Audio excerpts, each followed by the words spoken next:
Gweno as well as Dr. Koth. They have put it so well. So mine will be just to ice what they have already said. There is a conclusion which won't take long. I request Kathy, if it's possible, maybe to take us through the slides, and she works on that. The slides you shared with me earlier? Yes. Okay, just in a moment. And also in your WhatsApp.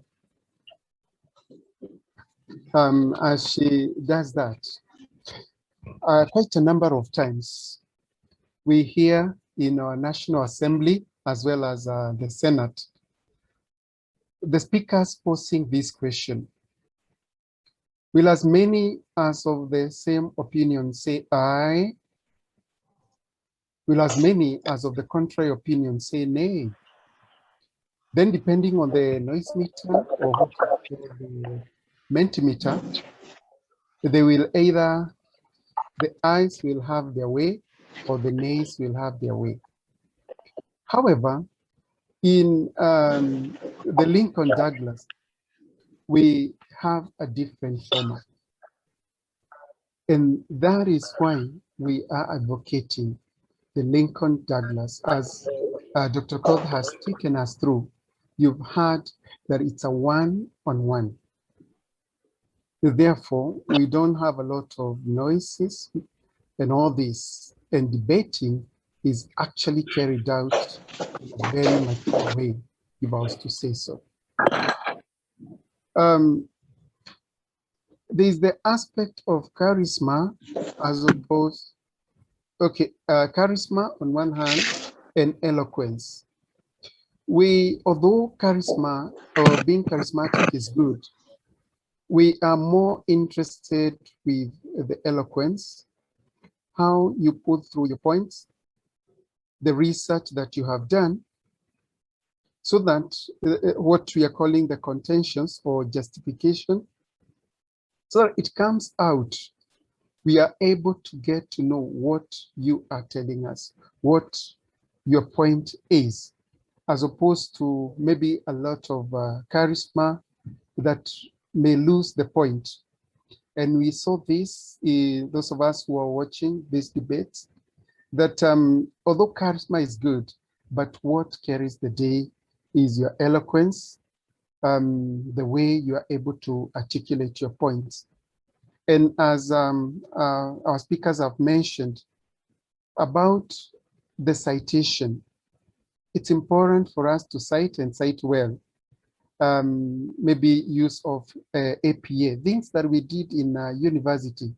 But these students, our debaters, are able to quote, to cite well, and actually justify their points.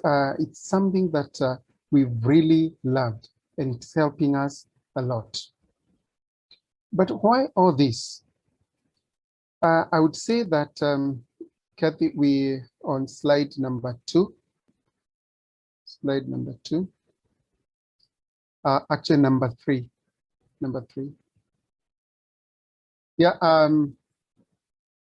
that in the Kenyan system, we have embraced what you call the CBC. And actually, all this research and whatever they are carrying out contributes to one of the values in the CBC, known as digital literacy. So it's a timely type of debate that is actually complementing our education system.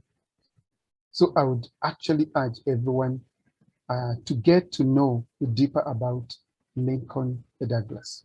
We can move on to the next slide. I only have a few slides and we'll be done.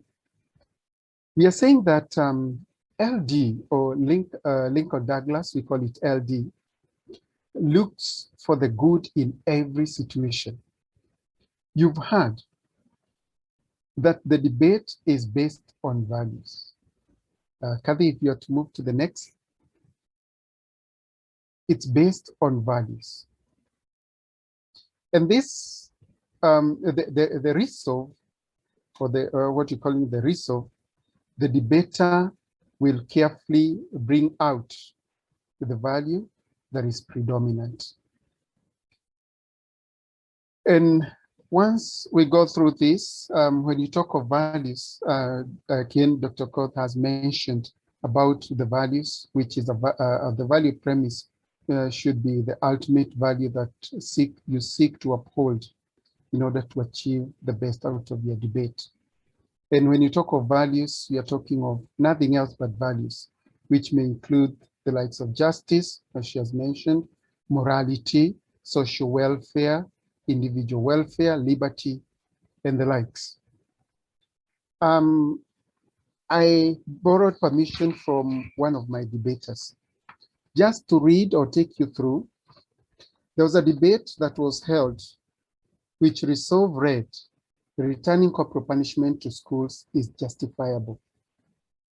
And actually, out of that, one of the contention, I just picked one, and I would like to take you through so that you can see the kind of debaters we are bringing, okay, to the market, if I were to say so. The issue was on corporal punishment, and she said, corporal punishment, make children to be obedient. It's in the next slide. Corporal punishment makes children to be obedient, respectful, and polite, and as a result, they become or they are disciplined. In absence of corporal punishment, children are likely to become delinquents. When the use of corporal punishment was banned in schools in the year 2001, the result of it was dreadful. Look at the high incidences witnessed in our country of banning of schools. In fact, Professor George Magoha, CS Ministry of Education, was shocked by this trend and recommended the return of corporal punishment. This was in speech he made on 21st August 2021. Okay. On 13th June 2021, in Kihomboini Girls in Murang'a County, the students banned their school. This resulted to death of two young Form 1 students, namely Terry Wangari and Janet Waithera. They had succumbed to burns of high degree. Imagine the reason for banning the school was that they wanted holiday. I wonder. But if corporal punishment had been returned in schools, the students would have shied away and desisted from banning the school. Janet and Terry could still be alive. That's why I'm affirming that corporal punishment in schools is justifiable as a way of instilling discipline. This ability to conduct such research and actually come up with such is quite evident, or what you'd call palpable, in debating model. And these are the students, these are the debaters we are producing. Again, I went to the CBC and saw that it fits in critical thinking and problem solving. So I would highly recommend that is why we need debating Lincoln Douglas, which is actually carried out through the Debating for Emerging Voices Club. The next, I'm almost through, I looked at why Lincoln Douglas, and actually something that came out was the art of public speaking. Dr. mentioned about this, that through this rigorous training that we take the students through and they conduct, sorry, and they allow me just a minute.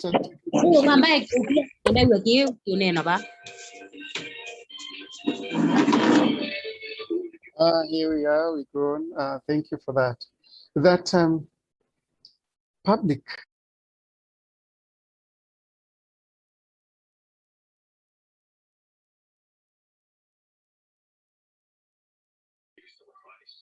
listen to me, Eduardo. You have to be very attentive to everything because you're. Yeah, thank you. Thank you, Kathy. We are saying that the art of public speaking, as you heard Dr. mention, that it requires a lot of practice. You hone the skills. But how do you go about it? That out of this practice, you are able to master the skills of presentation. And out of that, you have the confidence. You heard Seth saying that there before he was one of my shy boys, but now he's able to present, he's able to talk, he's able to articulate his points. And this is what we want. Again, if you look at the way they do it, these those teachers of English, you remember listening and speaking, that etiquette when it comes to turn taking in debating. This actually comes out in cross-examination on what I would call conventional type of debates where they have the shouting matches. Here, you find that because I'm debating on issues and I'm talking about values, I'm not interested in shouting. I'm interested in actually listening so that I'm able to package, think on my feet, and be able to challenge my opponent, whether I'm affirming or negating. Again, the value of communication, if you are to look at CBC, comes out so well. Second last is something in the next point, next slide, is something to do with teamwork and collaboration. This you've heard Dr. Kot say, and also Dr. Gwen. There are times you walk into those rooms when actually they are doing the research and you feel that, no, let them continue because of the teamwork. Everyone has a role to play. Although when it comes to debating, it's one person, but behind the scene, there's a lot of teamwork, right from preparation, what I would call the research part, the rehearsals. I've introduced something else we call dry run. You know, that dedication of the team is actually enormous. And this, out of that, we have seen, Madam Lillian would bear me witness, Coach Lillian, that even forming discussion groups becomes very easy. They are very productive. You find them being on the forefront, either to front ideas or to make presentation. I'd like to give an example. Recently, again, on SIG, today is 7/7. On SIG, it was on a Monday, the CS for Education came to launch the CBC class. And guess what? All those active participants who are ushering in the CS, who are taking him round, are members of the DEV. Why? They have the confidence. They are able to think on their feet. And I said, wow, I think we need, as we are sharing lightly with our lead, is that we actually need to trace and see how our debaters are doing. What else? Okay, how are they contributing? And it's quite enormous if you are to table that. Again, the value of communication and collaboration comes out so well.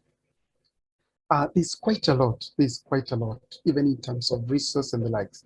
But finally, I would like to talk of freedom of expression. And this date, you know, it has history. Saba has history in our country of liberation, of freedom of expression, and all this. And this type of debating actually came at the right time. That just like our US counterparts, we are able to debate freely and express, okay, our ideas, our views, our opinions through blogging. There before, there was that connotation that when you are a blogger, your work, you know, you're just lopsided, you're one-sided. your work is just to, it's the smear campaign and all this. But we have come to note and appreciate that one is able to sit, plan, go through and come up with an article just to express their views. We have seen students do this. We have seen coaches do this. And we are always guided. There's a team that actually guides us, which, okay, I would actually, through WordPress, you can join, we'll give you a link. Just get to see what we do. We have quite a number of articles. I would say that my greatest joy was when I actually managed, okay, Kathy gave me a feedback that successful, that we were able to load that people were able to read, okay, our views, our opinions, the way we look at things. And actually, again, the value of imagination, creativity is achieved. So without even adding another point, LD is the way to go. Thank you.